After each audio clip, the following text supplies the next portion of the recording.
pals, I'm here today to do a big roundup of my 2021 reading, even though it hasn't quite finished yet, but very nearly there.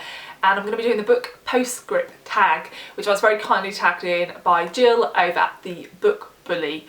If you're not subscribed to Jill, you should be. I absolutely love her channel. I watch every single video she uploads.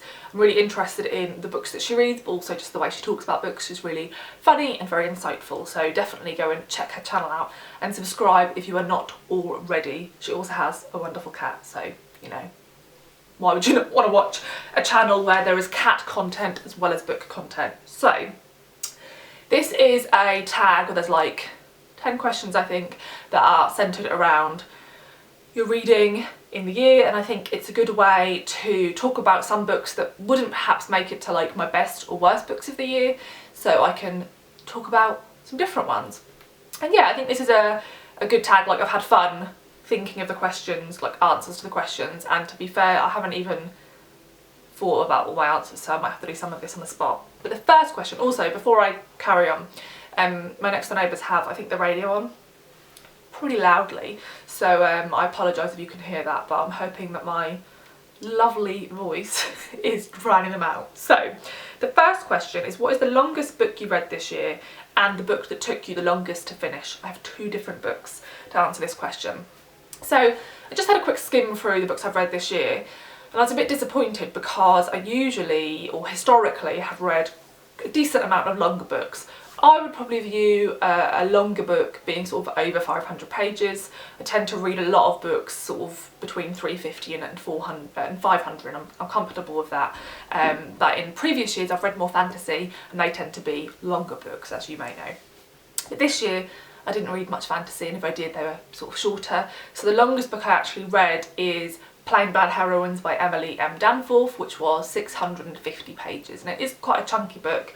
I'm too lazy to have got the books out to answer these questions, so I'll just be putting images up, but you can trust me that it's a chunky boy. So I buddy read this with Sean over from the channel for Storytime, and Jessica, who has an Instagram, and I'll link that down below as well.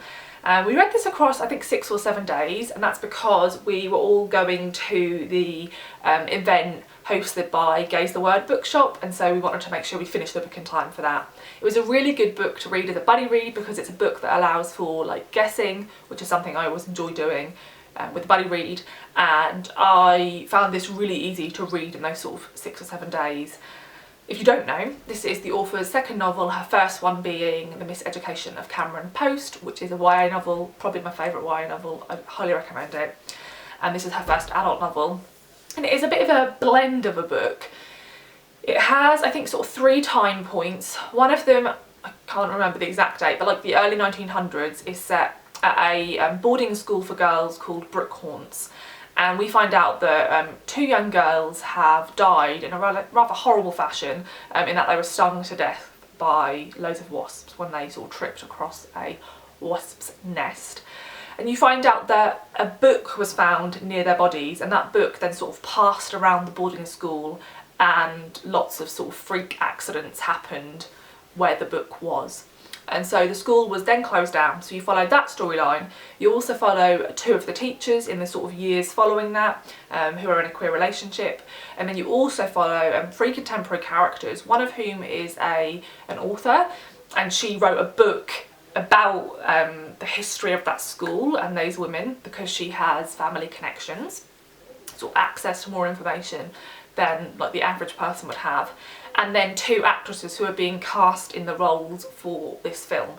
And so the book is sort of split between being this gothic historical fiction and this really contemporary, glitzy, sort of Hollywood-filled story, and they blend brilliantly. I loved all the gothic undertone. The way the book is written is that somebody, sort of not an actual person, but like the book itself, is narrating the story to you, and there's a lot of asides where they like get little quips in. They're very all-knowing and quite smug, which I really enjoyed. I don't think it would work for everybody. Yeah, I didn't love the way this book ended, but I think it's a really good book and definitely a long one that I would recommend. And then the one that's taken me the longest to finish, and this is embarrassing, I haven't actually finished yet, but I'm determined to finish it before the end of the year. And that is Empire of Pain, The Secret History of the Sackler Dynasty by Patrick Radden Keefe. It is 535 pages, but I'm listening on audio. I think it's 21 hours on audio. I think I've been listening to it for about 6 weeks, and right, to be fair, I haven't really been going out for many walks, which is when I get my audiobook listening in, because it's been like cold and dark and I've been lazy. But I think had I been listening to a book or books that I was really enjoying, I would have been more encouraged to find time to listen to audiobooks. I would have like found more time when I was cooking. I'd have just put an audiobook on rather than watching YouTube, and I'd have gone for more walks because I wanted to listen to the book. And this is a book that, whilst like interesting to a degree, makes me feel no desire to like go to the next chapter. So yeah, I'll talk about this more in my end of the month wrap up, I guess.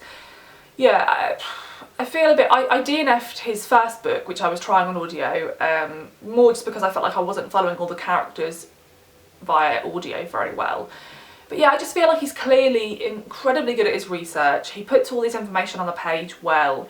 There's nothing special about his writing style, and yeah, I don't know, this is probably going to sound really sort of pessimistic of me, but like, it's not all that shocking that rich white people are greedy pricks. So like, I sort of cease to be amazed by or appalled by the history of this family after the first 50 pages. It feels all very much like, well, of course this happened. So yeah, it's a long old time to listen thinking, yes, of course, not surprised. Awful, but yeah, not shocking. So yeah, I will finish it, but it's taken me a very long time. The next question is a book you read this year that was outside of your comfort zone. I don't feel like much is outside my comfort zone, it's more just like out of my preference and out of my taste. So the book that probably is like the most specifically out of my usual reading tastes is A Good Girl's Guide to Murder by Holly Jackson, which again I read this month, so I haven't spoken about it yet. This is a YA thriller. I don't think I've ever read a YA thriller before, or at least not since I've been a young adult myself. So yeah, I mean, I enjoyed this one. It was fun whilst I was reading it. I don't find it very, I think I find it quite forgettable. This is, you're following a teenage girl in England who is trying to solve a sort of closed case because she thinks the person who was found guilty didn't do it. And she's sort of researching it for a school project, but it becomes much more than that. And yeah, like, it was enjoyable, but a bit forgettable. But yeah, I don't really think I read anything in the past year that has been like really out of my comfort zone. So yeah, and like I said, I don't know what would be really out of my comfort zone. How many books did you reread? I fear that the answer to that is 0, but let me just check. I only reread 1 book, so this answers the next question as well, which is my favourite reread of the year. The book I reread was Good Talk by Mira Jacob. It makes sense. I found the time to reread this one because it is a graphic sort of non-fiction, so it didn't take me very long. This was a favourite read from, I think, 2019. I really love this book. I'm just as strong on a second read, and I think everybody should read it. I think it's an excellent graphic non-fiction book. The next question is a book that I read this year that I'm already looking forward to rereading, and I feel that way about like all books that I read and loved, but 2 in particular that I've read fairly recently, and one that I only finished a few days ago, that I feel that way about. And I feel that way about both of them because both of them have a sense of sort of dread throughout, and a sense that there is going to be something uncovered that shifts your perspective of the narrative. And so I think both of them would really work on a reread because I would perhaps recognise things that the author had sort of slipped in there that you don't know for what they are until this thing is revealed. I'm trying not to spoil anything. So one of those is White Ivy by Susie Yang.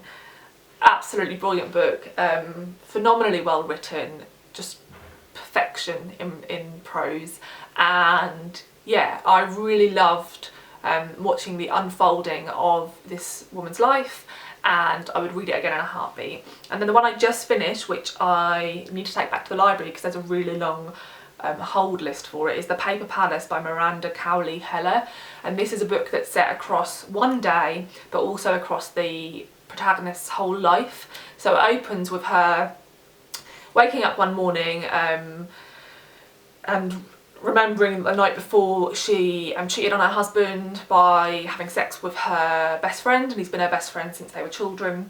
and you follow over the course of that day as she's like, what do I do? Like, do I want to stay with my husband? Do I want to tell him and leave him for my best friend? Like, what now? And sort of the repercussions of how that affects not just her relationship with each of the men, but also her young children. And then also you follow her pretty much from the moment she's born, and you also find out about her parents' lives, and yeah, that slowly unfolds. And I think this book would be another excellent one to reread. Again, brilliantly written. Both of these are debuts. Writing style in both of them is brilliant, and yeah, 100% would like to reread both of these. The next question I find a really interesting one, and that is to name your favourite short story or novella that you read this year. And usually this question would be like, what is your favourite short story collection? But it asks you to specifically name one story, which really made me think and like look back on the collections I'd read, of which I only read 5, which I'm very disappointed in. And I said I wanted to change that this year and read lots more, because I used to read a lot more short story collections and I love them. And I failed, but I've really enjoyed the ones I have read. So promise to myself that next year I'm going to read at least 2 short story collections every month. So I have a favourite short story, and it's not actually from my favourite collection, which I find interesting. So my favourite short story is Richard of York Gave Battle in Vain, from the Office of Historical Corrections by Danielle Evans. This book was super celebrated. I saw lots of people talk about it, and this was a book where I really loved the first 3 stories, Richard of York Gave Battle in Vain being the second, and then the middle few I thought were like 4 stars, and then the novella, which is the title story, was my least favourite. It was a bit abstract, and I've just found as a reader in recent years that I really find it difficult to connect to stories that are a bit abstract now, which is crazy because back in 2015 that's the sort of thing I loved. But yeah, it just doesn't really work for me anymore, so that's like a personal preference. I think the story was still really well written, but it just didn't work for me as much, so I gave the book overall 4 stars.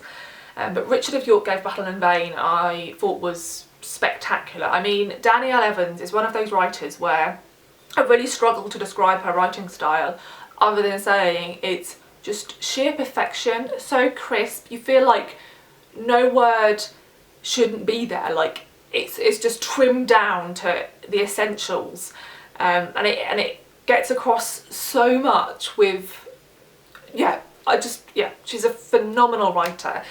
So I really want to read her previous collection, which I think is called Before You Suffocate Your Own Fool Self, which has never been published in the UK, so I'm going to have to get it from overseas, but I really want to pick that up. So anyway, Richard of York Gave Battle in Vain is, we follow a sort of young black woman, probably in her early 30s, who is a professional photographer. And several years before, she was travelling due to work, and when she was trying to fly back to the US there was a bio threat on the plane. So they were grounded in this country, all the people who were trying to get on that flight.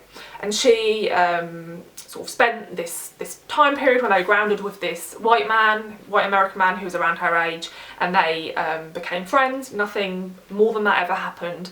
And it's now several years later and he's getting married, and he's invited her to his wedding, and she's at the hen do, and she senses that the bride has a problem with her, and the bride thinks that maybe her and the soon-to-be husband have had some, you know, liaison in the past. And I don't want to spoil anything, but things happen which force our protagonist and the bride to have to spend a bit more time together. Things are uncovered slowly about the protagonist's history and how it deeply impacts her everyday life and choices, and I loved it, and I thought the way it ended was just perfect and made me really happy, so I'd highly recommend that.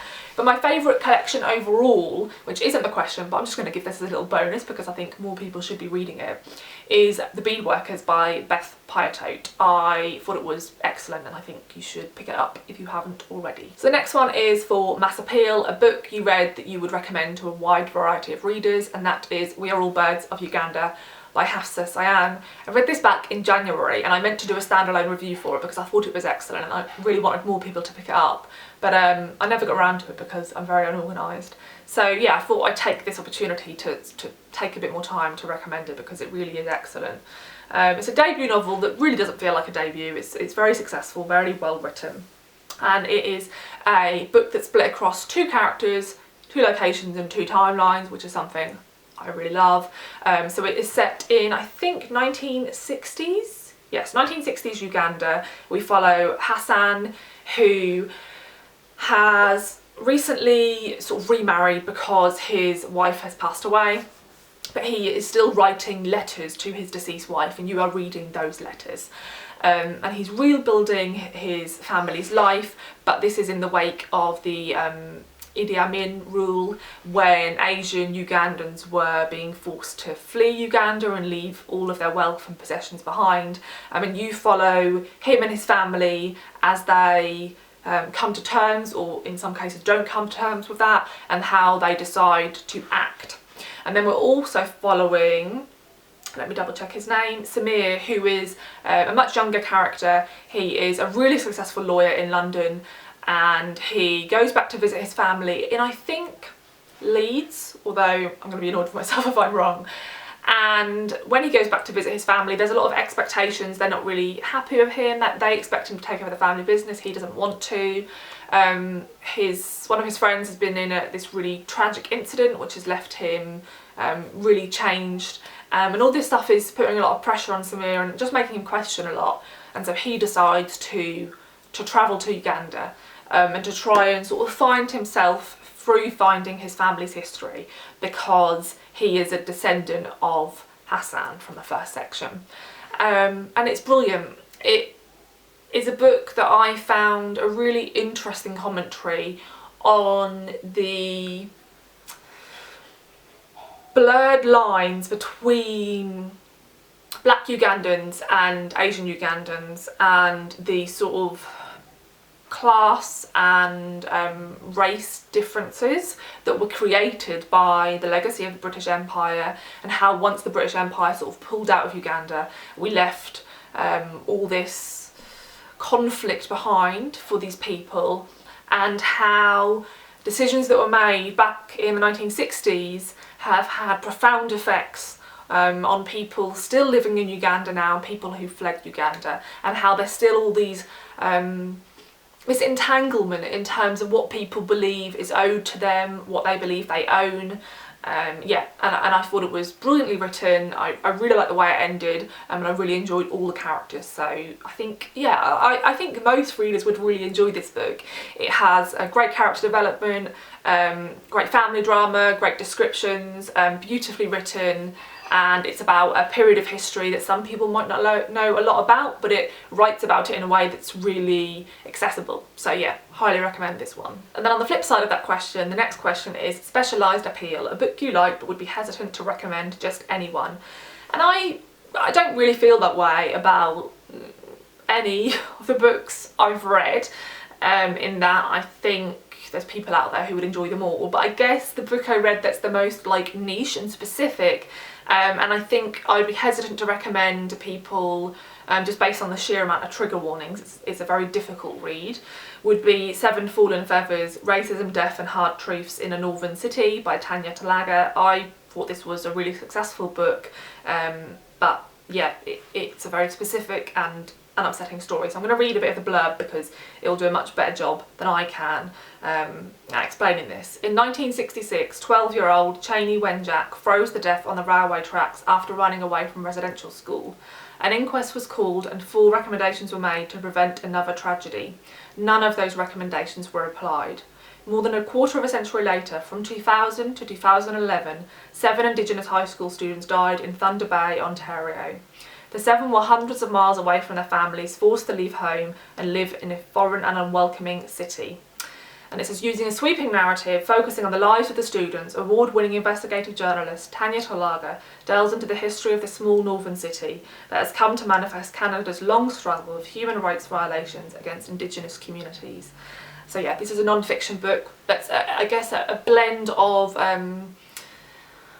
social history and true crime, and just a really deep dive into the many competing factors that are really specific to Thunder Bay, but also have sort of a wider application across Canada as a country.